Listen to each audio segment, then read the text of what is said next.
Alhamdulillahi Rabbil Alamin.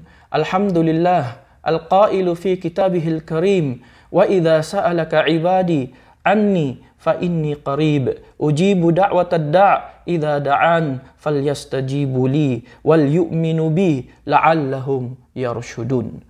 Wa ashhadu an la ilaha illallah wahdahu la syarika lah wa ashhadu anna Muhammadan abduhu wa rasuluh sallallahu alaihi wa ala alihi wa sahbihi ajma'in. Amma ba'du, assalamu alaikum warahmatullahi wabarakatuh.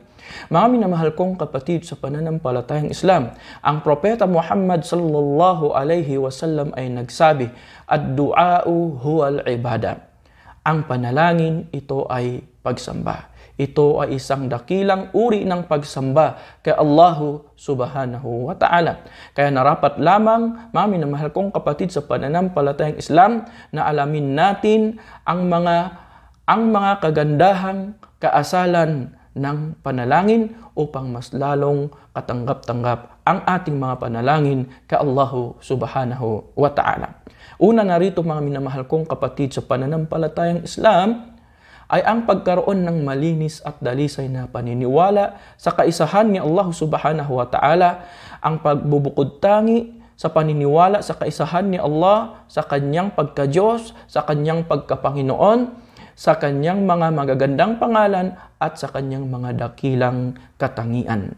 At mula sa kondisyon na upang katanggap-tanggap ang ating mga panalangin ay ang pagsunod sa mga ipinag-uutos ni Allah subhanahu wa ta'ala at pag-iwas mula sa lahat ng mga ipinagbabawal ni Allah subhanahu wa ta'ala. Kaya sinabi ni Allah, mga minamahal kong kapatid sa pananampalatayang Islam, wa idha sa'alaka ibadi anni fa inni qarib ujibu da'watad da' idha da'an falyastajibu li wal yu'minu bi la'allahum yarshudun. Kapag tatanungin ka, o Muhammad, kapag tatanungin ka ng aking mga alipin hinggil sa akin, sabihin mo, tunay na ako ay malapit sa kanila. Kaya, hayaan silang tumalima sa akin. Tumalima sila sa akin at maniwala sila sa akin, la'allahum yarshudun, upang magsitahak sila sa matuwid na landas. At pangalawa, mga minamahal kong kapatid sa pananampalatayang Islam, mula sa kagandahang kaasalan ng panalangin ay ang pagkaroon ng ikhlas. Pagkaroon ng ikhlas, pagkaroon ng dalisay na layunin na ikaw ay manalangin lamang, alang-alang lamang para kay Allah subhanahu wa ta'ala. Sinabi ni Allah subhanahu wa ta'ala, wa ma umiru illa liya'budullah mukhlisina lahuddin.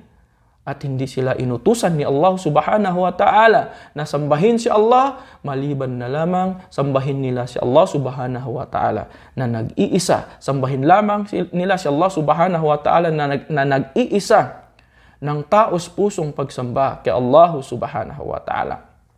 At pangatlo, mga minamahal kong kapatid sa pananampalatayang Islam, ay ang manalangin kay Allah subhanahu wa ta'ala sa pamamagitan ng mga magagandang pangalan ni Allah subhanahu wa ta'ala. Walillahil asma'ul husna fad'uhu biha. Tunay na si Allah subhanahu wa ta'ala ay nagtataglay ng mga magagandang pangalan, kaya dahil dito manalangin kayo sa pamamagitan nito. At pang-apat ay ang pagpuri at magpapasalamat kay Allah subhanahu wa ta'ala bago manalangin. So kaya naman isang lalaki pumasok sa masjid at nakita siya ng Propeta Muhammad sallallahu alaihi wasallam. Pagkatapos niyang magsala, siya ay manalangin agad kay Allah, Allahumma gfirli, Allahumma rahamni, O Allah, patawarin mo po ako, O Allah, kaawaan ninyo po ako. Sinabi ng Propeta Muhammad sallallahu alaihi wasallam sa kanya, nagmadali ka ba? Kapag ikaw ay magsala, at pagkatapos mong magsala at umupo ka at manalangin, ang una mong dapat gawin ay ang purihin mo si Allah subhanahu wa ta'ala sapagkat siya ang nararapat dito. Si Allah ang nararapat na purihin at pasalamatan si Allah subhanahu wa ta'ala, at pagkatapos ay magbibigay ka ng salawat sa akin, at pagkatapos ay manalangin ka kay Allahu subhanahu wa ta'ala. At panglima, mga minamahal kong kapatid sa pananampalatayang Islam, ay ang pagbibigay ng salawat kay Propeta Muhammad sallallahu alaihi wasallam sa pamamagitan ng panalangin para sa kanya. Nawa ang pagpapala at kapayapaan ay mapasa ating mahal na sugo na si Propeta Muhammad sallallahu alaihi wasallam, sapagkat sinabi ng Propeta Muhammad sallallahu alaihi wasallam, kullu du'ain mahjub hatta tusalli ala nabiyyi sallallahu alaihi wasallam, lahat ng mga panalangin ay nakaharang hanggat hindi sila magbibigay ng salawat kay Propeta Muhammad sallallahu alaihi wasallam. At pang-anim ay ang pagharap sa kibla, at pang-pito ay ang pagbukas ng dalawang kamay, pagbukas ng dalawang palad, at pang-walo ay ang pagkaroon ng yakin.